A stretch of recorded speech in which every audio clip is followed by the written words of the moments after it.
It's good though. How are you guys? How you doing?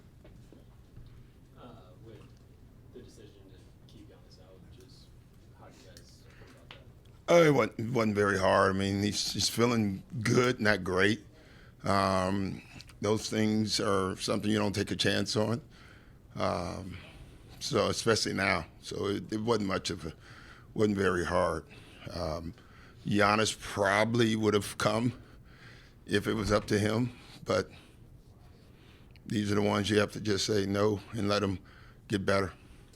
With him not traveling, is there something that he might be able to play in back-to-back tomorrow, or It's just no need to travel. It's a one-day trip, you know. It's the way we looked at it. We left one of our coaches back to work him out. He worked out today, you know, not hard, but he did some shooting and stuff. It's just a better way of treating it.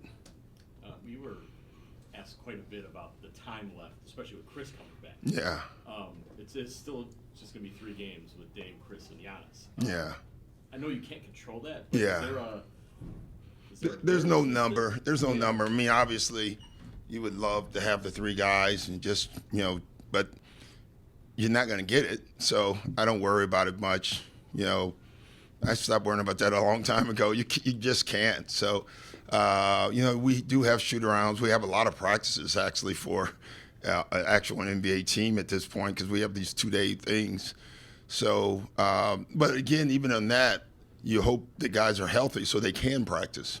You know, you can have a practice day and no one practices, so that doesn't help you either.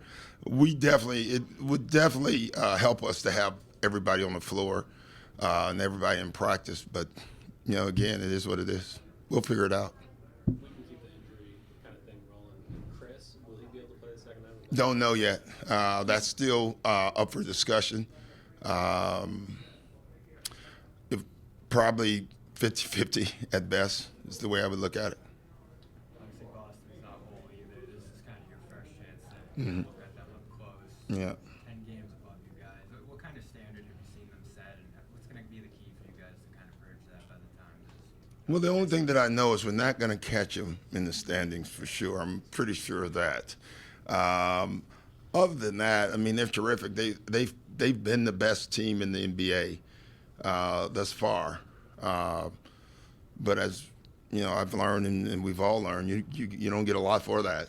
You just get to be called the best team in the NBA right now, and they're going to be hard to beat. They're hard to beat in this building, obviously, but that's why, from our standpoint, we don't look at all that. We just look at us from within and see if we can be ready if that time comes. What do you focus on specifically with playing them? What kind of stands out most that you guys have to do? Well, everything with them. I mean, they have really 3, and you can say 5 in some cases. Incredible players, but it starts with Jason and Jalen. They just have the ability to get their own shots, to create shots, to create threes.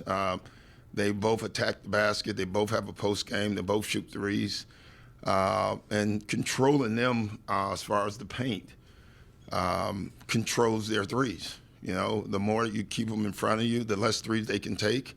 The more they get in the paint, the more threes they take. It's not that hard to say. It's just a lot harder to do. Doc, obviously, when you're here for a full season, you'll meet teams that you've coached at some point. I find it just so interesting, considering how long you've been here, Yeah. seeing the Sixers, the Clippers, now the Celtics. What's it like for you to face these teams that obviously you were once? Well, this part is of? the only one. I mean, all of them have meaning because you worked there. Orlando gave me my first job. The Clippers, Philly. But this is, I mean, come on. Like, I was here for 9 years. We won a title. We went to the finals twice. My emotional energy will always be here. Clearly, this is another home for me, and I come here in the summer and spend time and go to the vineyard, spend time. I feel like a Bostonian when I do that. So yeah, that will never go away, and it's cool. It's cool being here whenever I get here.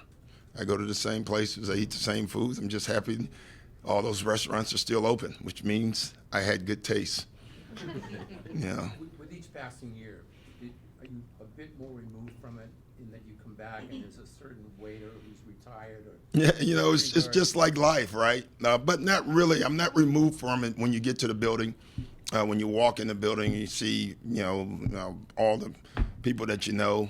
Your friends are still your friends here. They don't go away, at least hopefully, And so, and then you just had special relationships with people here. That's the part that people don't get, that will never go away. Your connection to those people just never leave. I mean, from the trainers to the equipment managers, Johnny Joe, who's a Boston legend. I mean, someone should write a book about just that dude, So that the stuff will never go away. Is it different being with the Sixers and Bucks in that you are sort of in front of the Celtics' quest for a championship? Yeah, it's harder, for sure. I told you the story last year when we came in for Game 7. This guy on the street gave me this big hug, told me he was conflicted. Then he said, well, no, I'm not. I really want you to lose today, But, yeah, so that kind of stuff happens. But it's a competition. When the game starts, they want to beat you, you want to beat them. Doc, speaking of that, this will be the fifth game you guys play without Giannis. I know you've been here for 2 of them.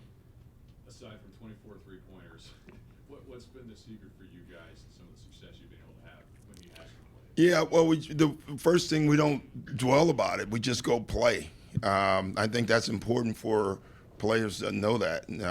We don't show any film with him in it. I mean, we do a lot of things purposefully because he's not in this game. So I think that's helpful mentally.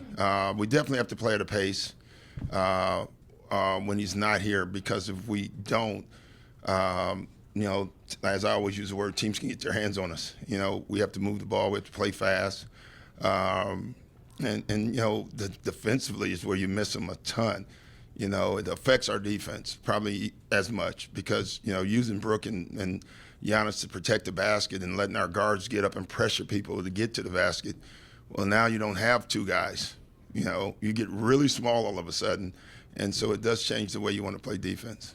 Doc, you're an expert at preparing veteran teams for playoffs. Like 2010, you just rested guys. Yeah. You guys made that run. What's the challenge of preparing this? It's a little different, because I haven't been here, Gary. But I will say there are some similarities for sure. We're definitely have made a choice of having more practices now, where at this time of the year you probably would not do that, but we choose to. I think it's important, and that may cost us a game or 2 by doing that, and I'm fine with that. I don't want to lose any games, but it's more about getting ready. And we've explained that to our guys, and they're gung-ho about it. I don't know if they're actually gung-ho about having more practices, but they're doing it, they're following it, and I think it's going to pay dividends. Doc, that Boston has come out to some really fast starts, especially in the first quarter, so you know it's coming. Yeah. What's the best way to counter that or challenge that? Well, not turn the ball over. Try to protect the line, take them out of transition. But again, it's like Tyson. Everybody has a game plan until you get hit, right? And so the other thing is you gotta be able to withstand that. I think watching, and they've done it, they throw that punch in the first quarter, the game's over. But there's still 3 quarters, and there's still time to come back if something like that happens. That's against anyone. I want our guys to feel that way. Doc, for those of us who haven't been with you for every day of this, how is the transition going? How are you feeling about where it is? I don't know where it's at. I know we've improved. I think we're going to be very tough to beat once it comes. The transition is what it is. It's probably in some ways it's been easier with the players that we have because they're very coachable. They're just a great group of high character guys, which is what you want. And then in other words, it's been way tougher than I thought. Just because you don't have all your staff, you're using guys and you're relying on guys you've never met before. And so those are the things that probably would be more difficult, but that's working well too. So. Drew Holiday's taken a big defensive leadership role here in Boston. You're kidding me. Yeah, Joe's kind of handed him the keys. Yeah, he should. Yeah. Out there. So when you came here to Milwaukee, how have you seen them try to replace the kind of vacuum of defensive coordination. You can't. You know, that was one of the first things I said. Like, we're not going to run the Drew Holiday defense. You know, Drew and Dame are completely different guys. You know, Dame is an offensive scorer who can play defense. Drew's a guy that can score, that is a great defender. You know, they're both great in their own way, but they're different. And so it forces you to play differently. You know, Drew's ability to pressure the ball at the floor, we don't have that. You know, we don't have the guards that can just get over screens. So it forces us to play different. And we're still learning that, quite honestly, but we're getting better at it. Thanks, guys.